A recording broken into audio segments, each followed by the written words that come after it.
Good evening, friends. Welcome to the 4th episode of Sinister Tales. Tonight, I'm going to read you a classic creepypasta written by Marcus Arias. It's about a child who with his family moves into a new house.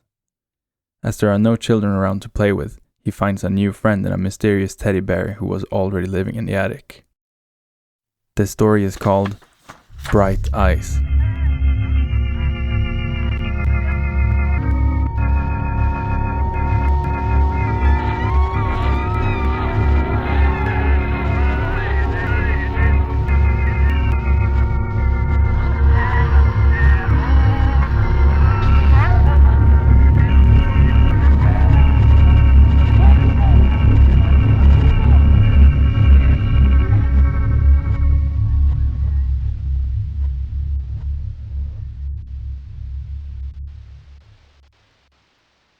I didn't want to move to a new place.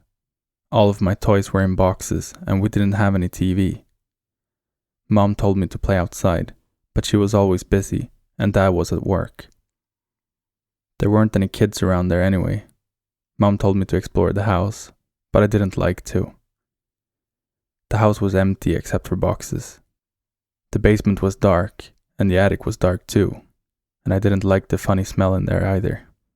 The old people left some treasures around in the house, and those were fun. I found some shiny spikes that Mom called jacks. She said they were for a game, but I need a ball to play it. I couldn't find a ball, but the jacks were fun to spin like tops. I found an old teddy in the attic too, when I went up there with Dad. It's missing an eye and it has a big smile.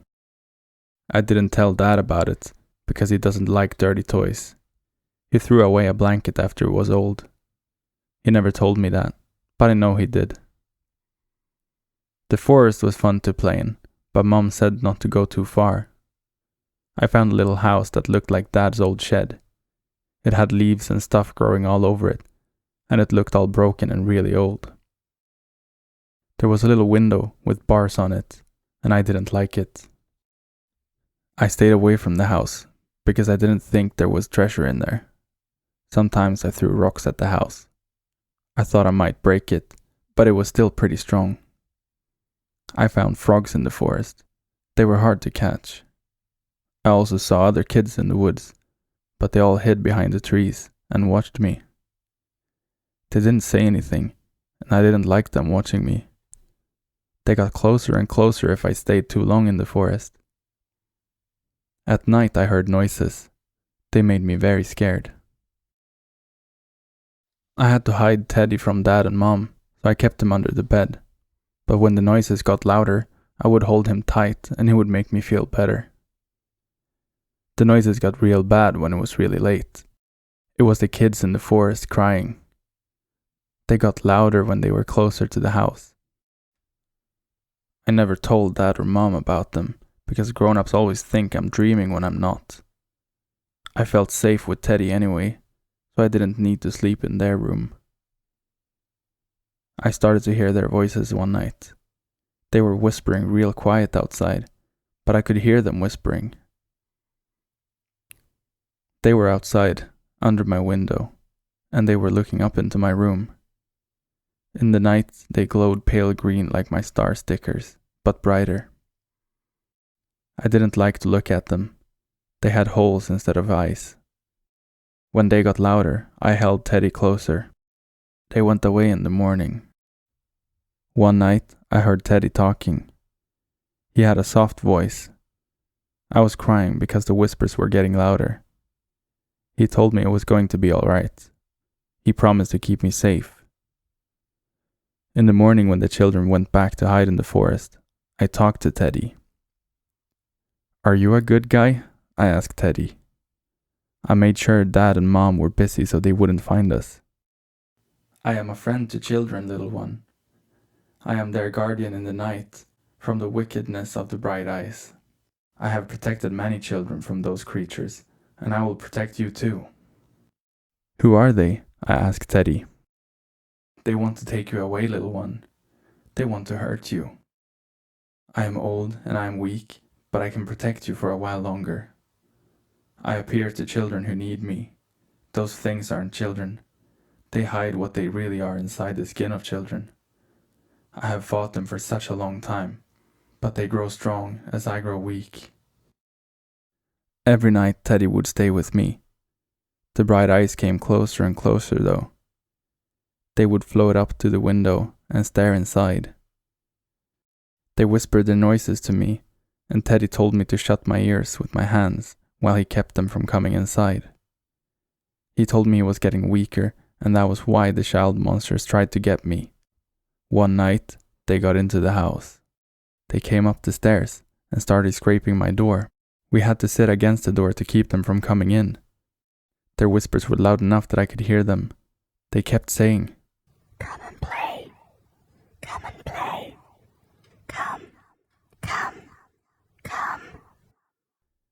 Teddy watched over me while I was sleeping. In the morning, Mom found me sleeping on the ground. She asked what was wrong, but I was afraid she would take Teddy away, so I couldn't tell. Teddy told me in the morning that he was too weak to protect me for much longer. He said there was only one way to keep the bright eyes from hurting us. "There's a key in the basement. We need that key to keep us safe. I cannot go with you. They are strong in that darkness. They will sense me if I go down there, and they would take me from you. But they will not see you. They are asleep while the morning sun is up. I need you to go down and get the key." "I don't want to go down there, Teddy," I told him, hugging him. "What if they try to hurt me?" "I'm sorry, little one, but without that key, neither one of us will be safe for much longer. You can get the key, I cannot." "How will I find it?" I asked him. "They will be guarding it. They know that with it we can be safe from them. One of them will be holding it. You must take it without waking them. I will wait here for you." I didn't want to go down there, but I couldn't let them take Teddy away. I was scared, but I went down the stairs quietly. Teddy waited at the top, watching me. He was quiet too, so he wouldn't wake them up. I found them in the corner of the basement, hiding behind a lot of boxes. They were glowing in the dark, and they were curled up together. They shook, like they were cold, and they sounded like they were crying. I was afraid. They didn't see me. Their eyes were closed, like Teddy said. One of them was holding a string tied to the key. I sneaked after them, hiding behind boxes. I wanted to cry without Teddy there with me. I got closer to them. I held my breath tight and was very quiet. I got very close and I reached out for the key when the one holding it opened its eyes. It looked at me. Its eyes were empty.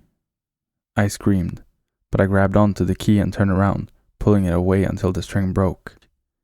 They all got up and started coming after me, yelling, "No, stop!" They chased me. I tripped on the stairs and I heard them sliding up behind me like snakes. I got back up and ran up the stairs as fast as I could while they tried to grab my legs.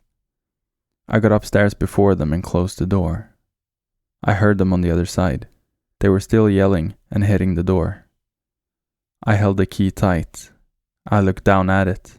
It was black and plain like an old-fashioned kind. I didn't like how it looked. Then I noticed that Teddy was gone.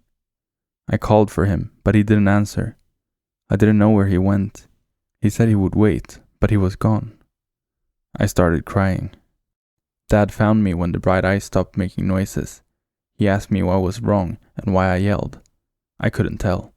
I hid the key so he wouldn't find it. I knew that Teddy had to hide too. That was why he wasn't there. Dad was very angry. He told me not to yell except if it was an emergency.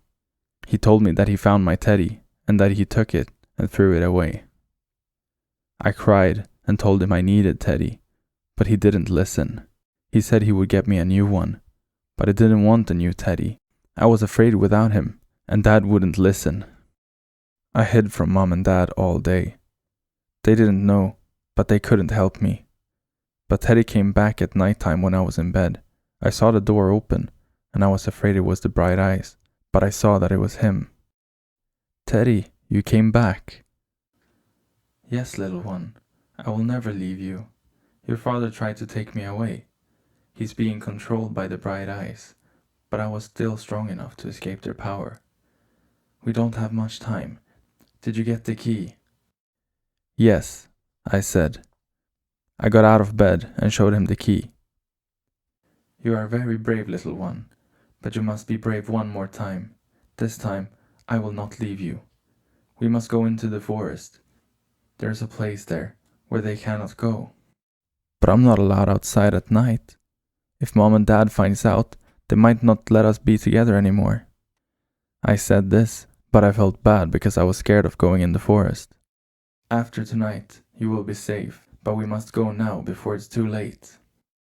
I heard the bright eyes crying in the basement. They were hitting the door again. "Please, little one, this is our only chance." "You'll be with me the whole time?" "Yes, little one. I will stay with you until you are safe." We sneaked out of the room. I held Teddy and the key tight. We went downstairs and had to go past the door to the basement before we could get outside. I saw the green light through the cracks and I ran.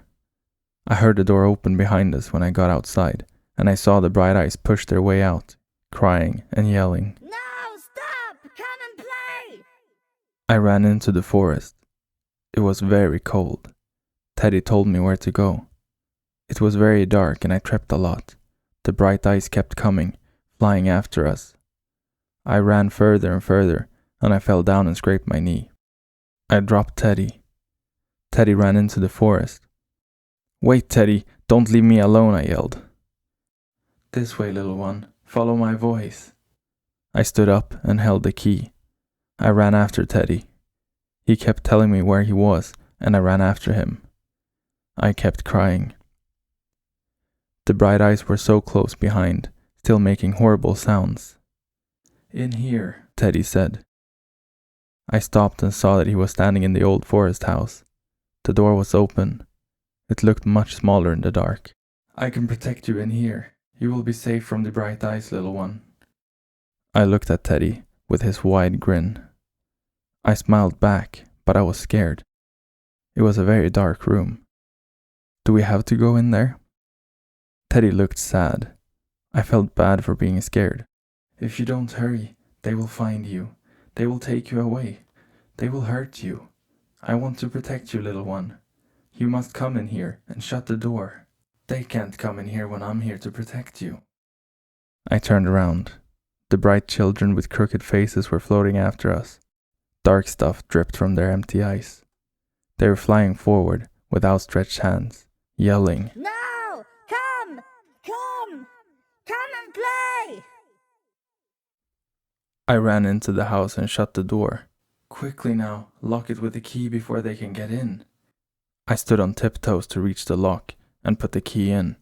I turned it as fast as I could. Right when I stopped, the children started hitting the door very hard, yelling at me. I dropped the key on the ground. No! Come and play! I ran away from the door to the corner of the room. I tripped and fell down onto a pile of hard, lumpy things. I turned around and saw Teddy walk up to the door. He bent over and picked up the key. "Teddy, what's all this stuff on the ground?" I asked him. I was afraid, because he wasn't saying. The bright eyes were hitting the door, but it was locked and they couldn't get in, just like Teddy said. He walked toward me. I heard something rip, and his button eye fell off and rolled on the ground. The fur on his face began to rip, and 2 glowing red holes appeared. They got real wide and bright and lit up his face. He smiled real big and his mouth began to rip open too. He made a sound like Grandpa used to make when he was sick.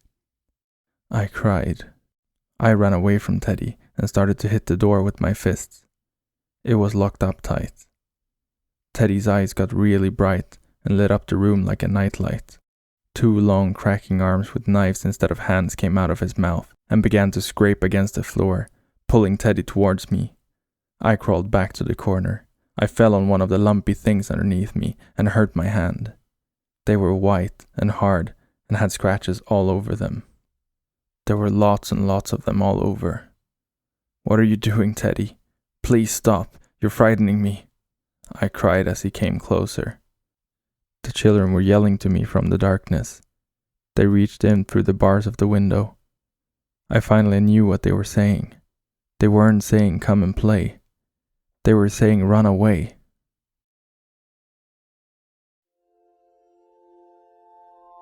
Thank you for listening to this episode of Sinister Tales.